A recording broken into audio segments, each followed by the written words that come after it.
ദൈവത്തിന്റെ അതിപരിശുദ്ധമായ നാമം വാഴ്ത്തപ്പെടുമാറാകട്ടെ. പുറപ്പാട് പുസ്തകം 16-ാം അധ്യായം 12-ാം വാക്യത്തിൽ മോശെ യഹോവയുടെ അരുളപ്പാട് ഇസ്രായേൽ ജനത്തോട് അറിയിക്കുന്നത്, നിങ്ങൾ വൈകുന്നേരത്ത് മാംസം തിന്നും, പ്രഭാതകാലത്ത് അപ്പം തിന്ന് തൃപ്തരാകും. ഞാൻ യഹോവയായ ദൈവമെന്ന് നിങ്ങൾ അറിയും. ഇസ്രായേൽ ജനത്തിന്റെ നിരാശയും പിറുപിറുപ്പും അവരുടെ ഹൃദയവേദനയും അവരുടെ ആഹാരത്തെ ചൊല്ലിയുള്ള വിഷയമായിരുന്നു. മരുഭൂമിയിൽ ഞങ്ങൾ എന്തു കഴിക്കും? മിസ്രയീമിൽ ഞങ്ങൾക്ക് ധാരാളം ഉണ്ടായിരുന്നു, ഇവിടെ ഞങ്ങൾ എന്തു കഴിക്കുമെന്ന് അവർ ചിന്തിച്ചു. മടങ്ങിപ്പോകുവാൻ തക്കവണ്ണം അവർ സാധ്യത ഉണവാക്കുന്ന രീതിയിൽ പ്രവർത്തിപ്പാനിടയായി തീർന്നു. അപ്പോൾ തന്നെ ഇറച്ചി തരുവാൻ ദൈവത്തിന് ഈ മരുഭൂമിയിൽ എങ്ങനെ കഴിയും? ഈ മരുഭൂമിയിൽ ഞങ്ങളുടെ കണ്ണുകളുടെ മുമ്പിൽ ഒരു മൃഗത്തെയാട്ടെ ഒരു പക്ഷിയാട്ടെ ഞങ്ങൾ കാണുന്നില്ല. ഞങ്ങൾക്ക് ഈ മരുഭൂമിയിൽ എങ്ങനെ ലഭിക്കും? എന്നാൽ യഹോവയുടെ അരുളപ്പാട് തൻ്റെ ദാസനായ മോശ മുഖാന്തരം ഇസ്രായേലിനെ അറിയിക്കുകയാണ്, നിങ്ങൾ വൈകുന്നേരത്ത് ഇറച്ചി തിന്ന് തൃപ്തരാകും, പ്രഭാതകാലത്ത് അപ്പം തിന്ന് തൃപ്തരാകും. പ്രിയപ്പെട്ടവരെ, മരുഭൂയാത്ര ഖേദം നിറഞ്ഞതാണെന്ന് നമുക്ക് തോന്നും. എന്നാൽ ഭക്തന്മാരെ സംബന്ധിച്ചിടത്തോളം തൃപ്തികരമായൊരു ജീവിതമാണ് മരുഭൂയാത്ര. അന്നന്നത്തേക്കുള്ള നൽകിത്തന്ന് പരിപാലിക്കാമെന്ന് വാഗ്ദത്തം ചെയ്തതിന് ഇന്നുവരെയും നടത്തുന്നുവല്ലോ. രാവിലെ സമയം എഴുന്നേറ്റ് നിൽക്കുമ്പോൾ ഇസ്രായേൽ പാളയം കാണുന്നത് പാളയത്തിനു ചുറ്റും മഞ്ഞു മൂടി നിൽക്കുന്നു.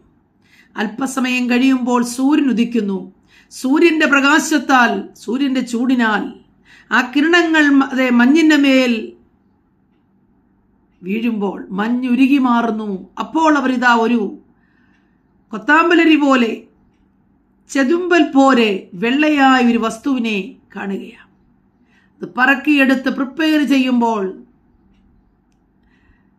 തേൻകൂട്ടിയ ദോശയ്ക്ക് സമാനമായ രുചികരമായ ഒരു ഭക്ഷണം അവർക്ക് ഭവനത്തിനകത്തുണ്ടാകുക. അവരെന്ത് അധ്വാനിച്ചു, എത്ര കൃഷി ചെയ്തു, എന്തു പ്രവർത്തിച്ചു.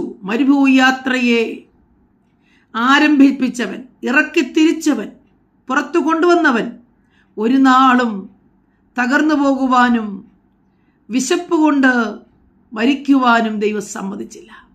തൻ്റെ ഭക്തന്മാർക്ക് വേണ്ടി മരുഭൂമിയിൽ കരുതിയ കരുതൽ, ഇറച്ചി ചിന്തിക്കാൻ പോലും കഴിയാത്തൊരു കാര്യം. ഈ മരുഭൂമിയിൽ ഒരു മൃഗത്തെ ഞങ്ങൾ കാണുന്നില്ല. എങ്ങാനും ഒരു മൃഗത്തെ കണ്ടെത്തിയാൽ അതിത്രയും വലിയൊരു സമൂഹത്തിന് തൃപ്തികരമായ രീതിയിൽ കഴിപ്പാൻ കിട്ടുമോ? ദൈവത്തിനൊരു കാര്യവും അസാധ്യമല്ലല്ലോ.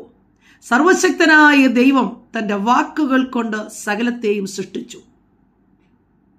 തൻ്റെ ജ്ഞാനത്താൽ ആകാശത്തെയും ഭൂമിയെയും ഉണ്ടാക്കി. യഹോവയുടെ വായിൽ നിന്ന് പുറപ്പെട്ടു വരുന്ന വാക്ക് സകലത്തെയും ഉളവാക്കുന്നു.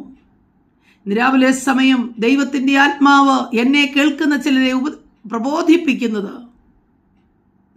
ഒന്നിനെക്കുറിച്ചും വിചാരപ്പെടരുത്, എല്ലാറ്റിലും പ്രാർത്ഥനയോടെ തിരുമുഖത്തേക്ക് നോക്കിയാൽ അസാധാരണമായ നന്മകളെ നൽകിത്തന്ന് ഈ മരുഭൂയാത്ര സക്സസ് ആക്കി വിജയകരമാക്കി തീർക്കുന്ന ദൈവമാണ് നമ്മുടെ ദൈവം.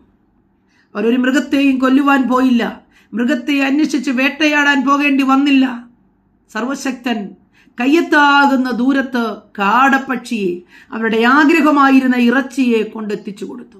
ദൈവം വാഗ്ദത്തം ചെയ്തതുപോലെ തന്നെ വൈകുന്നേരത്തെ കാടപ്പക്ഷിയും പ്രഭാതകാലത്ത് അപ്പവും തിന്ന് ഇസ്രായേൽ ജനം മരുഭൂയാത്ര വാഗ്ദത്ത ദേശത്ത് എത്തുവോളം, കനാനിൽ കാലുകുത്തുവോളം ദൈവത്തിന്റെ വാഗ്ദത്തങ്ങൾക്ക് മാറ്റം വന്നില്ല.